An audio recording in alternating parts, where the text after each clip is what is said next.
Tsundoku, noun. Language of origin, Japanese.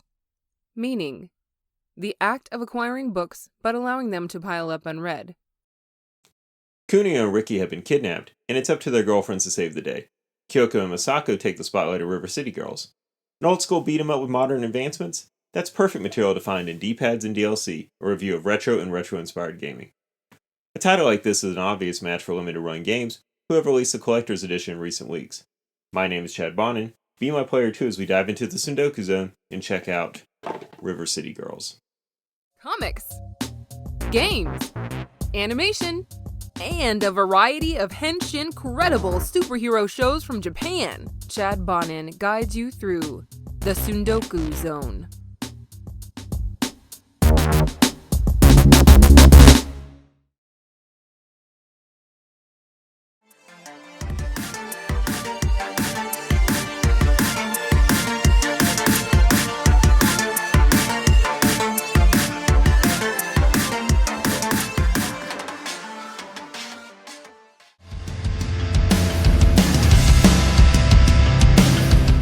This isn't the time and place for a complete backstory of the River City franchise, but the quick beats, pun intended, trace back to the Kunio-kun series from Japan, known primarily as River City Ransom in America. The heroines of this title originate all the way back in both the game the States would get as Nintendo World Cup, and a Super Famicom title that would be perfect NTSC unseen fodder. They've also made such a name for themselves through Cameo and Codeshifter, and driven a bit of interest in having the Kunio-kun collection come to America. For those new to the franchise, a few obvious comparisons can be made. The most popular titles to reference like this would be Final Fight and Streets of Rage.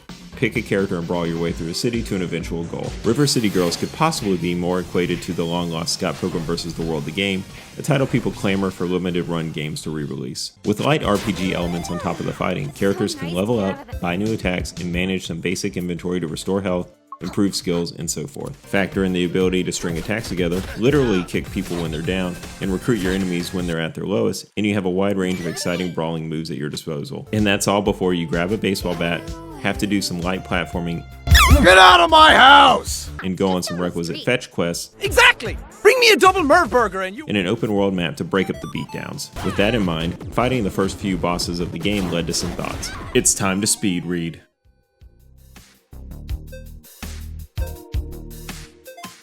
It's significantly hard, but not unfair. You learn and grow from each battle.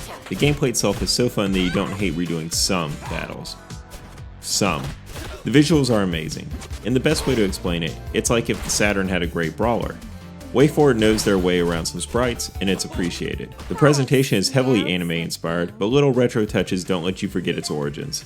This is about the only accurate way this franchise could grow in the new decade. The content of the game is only enhanced by a great soundtrack. With the soundtracks on the main streaming services, go check out samples there. YouTube's not too friendly to music, so I'll err on the side of caution.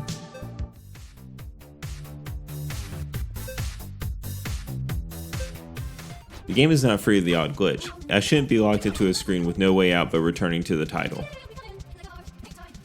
Some game design elements would be worth revising. This isn't to tell a developer how to design their game, but when you fight the same boss a good dozen times, it would be nice to not have to manually skip multiple cutscenes.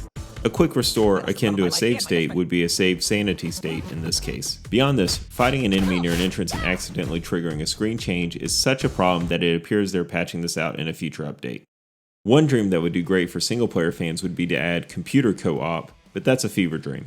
Many belay the lack of online co-op, but as a single player gamer, having an AI partner would enhance things. Lastly, there's minimal optimization for a Switch when in handheld mode.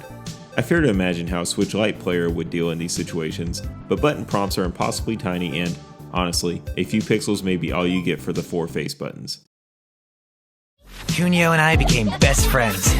We read comics together, watched TV, played Intergalactic Space Rangers. If you chose to dive into the limited run release, you're greeted with a significant collection of physical artifacts.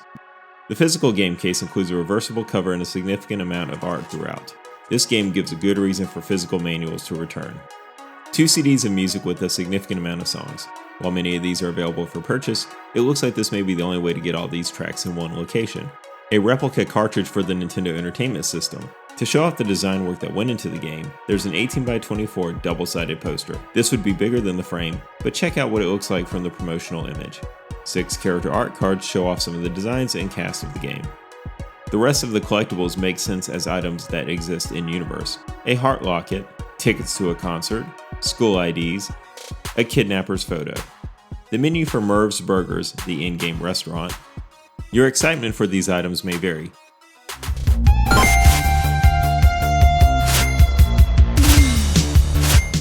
While recording this episode, 2 Switch accessories came out that are a perfect fit for this game.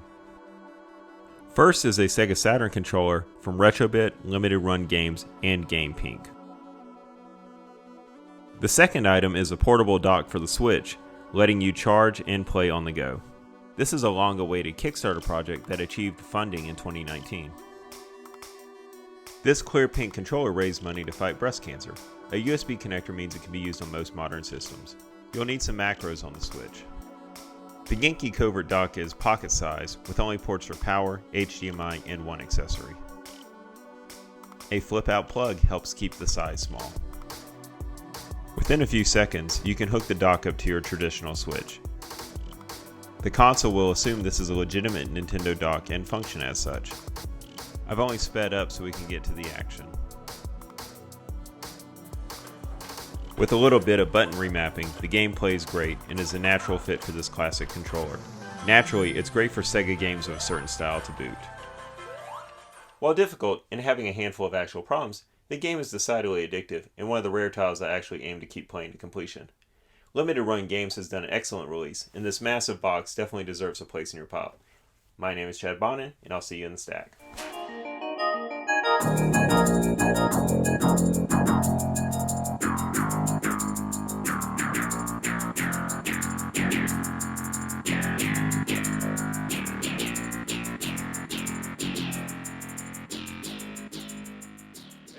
Let's see if we can find someone to help pound the knowledge into your tiny brain.